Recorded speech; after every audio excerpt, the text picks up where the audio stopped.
Une simple pièce d'or. Et pourtant, elle raconte 500 ans d'histoire, de pouvoir et même de conflits mondiaux. C'est ce qu'on va découvrir aujourd'hui. Alors comment est-ce possible? Eh bien pour le comprendre, on va se plonger dans l'histoire d'une des pièces les plus célèbres au monde, le souverain en or.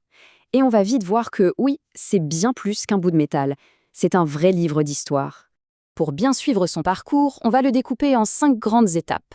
D'abord, sa naissance comme symbole de pouvoir. Puis, la renaissance d'une véritable icône. Ensuite, son rôle de monnaie d'un empire. On parlera de la fin d'une époque pour finir sur son héritage moderne. Allez, on commence par le début. Et le début, c'est important de le comprendre. Ce n'est pas juste une histoire d'argent. Non, c'est avant tout une histoire de pouvoir, une véritable déclaration politique et royale. Il faut se remettre dans le contexte de 1489. Le roi Henri VII, il a un objectif très clair en tête. Il veut montrer à tout le monde, et surtout à ses rivaux comme l'Espagne ou le Portugal, qui est le patron. Cette pièce, c'était une façon de projeter la puissance et la splendeur de son royaume. Un outil de communication, de propagande presque, autant qu'une monnaie. Et même son nom, souverain, ce n'est pas anodin, hein. C'était une affirmation très forte de la souveraineté, de l'indépendance de l'Angleterre. Chaque pièce qui passait de main en main, eh bien, elle portait ce message de puissance. Donc voilà, on a 2 dates vraiment charnières. D'un côté, 1489, sa naissance, une création purement politique. Et de l'autre, 1817, sa renaissance, qui va lui donner son look iconique qu'on connaît aujourd'hui. Ces 2 moments sont la clé pour tout comprendre. Alors, passons justement à cette fameuse renaissance, parce qu'après une longue absence, la pièce va littéralement renaître de ses cendres. Et cette fois, ce n'est plus seulement une question de pouvoir, mais aussi d'art. Elle va devenir un véritable chef-d'œuvre. Tout ça se passe donc en 1817. La Royal Mint, la monnaie britannique, est dirigée par un certain William Wellesley Pole. Et lui, il a une vision. Il ne veut pas juste refaire une vieille pièce, non.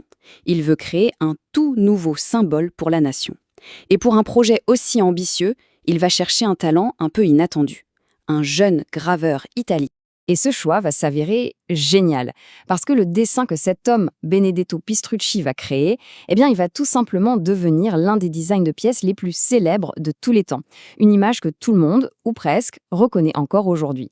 Ce qui est fascinant avec ce design, c'est qu'il mélange 2 choses. D'un côté, on garde la tradition, le portrait du monarque, qui est là depuis les tout débuts, en 1489. Ça ne change pas.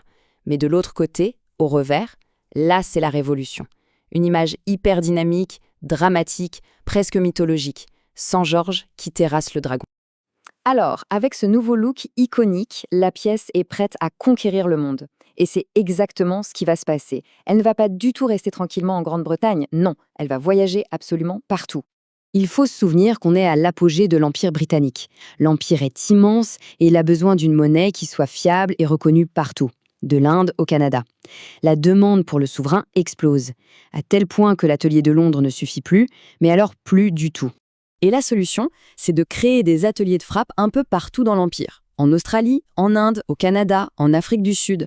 Et le petit détail sympa pour les collectionneurs, c'est que ces pièces portent une petite marque, une lettre, qui indique leur lieu de fabrication. Chaque marque est un petit bout de cette histoire mondiale.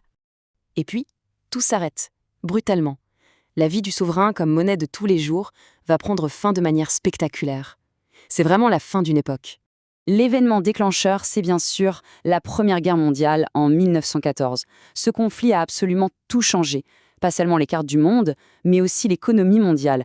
Et surtout, il a mis fin à ce qu'on appelait l'étalon or, ce système où la monnaie était directement liée à une quantité d'or. Pour financer l'effort de guerre, le Royaume-Uni, comme beaucoup d'autres pays, doit abandonner ce système. Conséquence immédiate, les souverains en or sont retirés de la circulation. Les gens les gardent précieusement chez eux, non plus pour leur valeur faciale, mais pour la valeur du métal qu'ils contiennent. Ils sont thésaurisés. Et donc, logiquement, la production s'arrête. D'abord à Londres en 1117, puis partout ailleurs. Et pendant des dizaines d'années, plus rien. Le souverain, en tant que monnaie vivante, entre dans un long silence. Mais l'histoire n'est pas finie, loin de là. Le souverain va faire un retour, et un retour assez surprenant.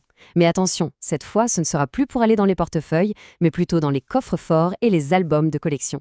Ce retour, dans les années 50, il n'est pas arrivé par hasard. Il a été provoqué par 2 problèmes bien réels. Ces problèmes montraient une chose. Même si elle n'était plus produite, la pièce était toujours incroyablement populaire et demandée. Alors, quelles sont ces 2 raisons ? Premièrement, il fallait répondre à la demande mondiale. Les collectionneurs, les investisseurs, ils en voulaient toujours. Et deuxièmement, il fallait lutter contre un énorme problème de contrefaçon. Il y avait des fausses pièces, souvent de très bonne qualité, qui circulaient partout. La reprise de la production officielle était le seul moyen de contrer ça.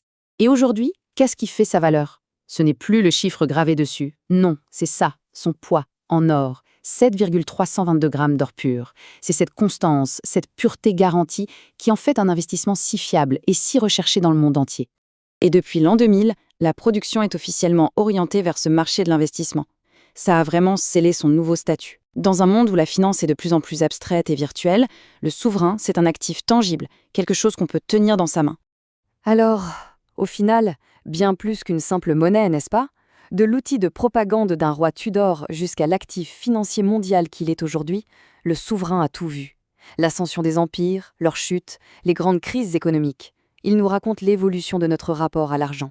Chaque pièce, ancienne ou moderne, est vraiment un petit fragment de cette grande histoire.